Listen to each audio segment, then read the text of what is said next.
మరి మన అన్న అంటే ఏమనుకుంటున్నారు మరి?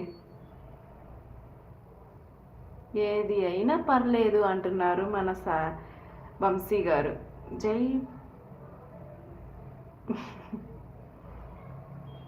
ఏదో ఒకటి పాడండి. అవునా?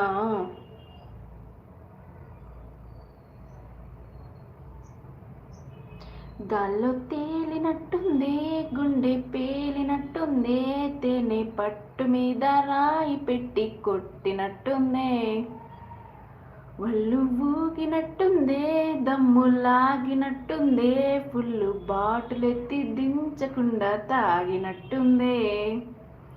ఊర్వశివో నువ్వు, రాక్షసివో నువ్వు, ప్రేయసివో నువ్వు నా కళ్ళకి,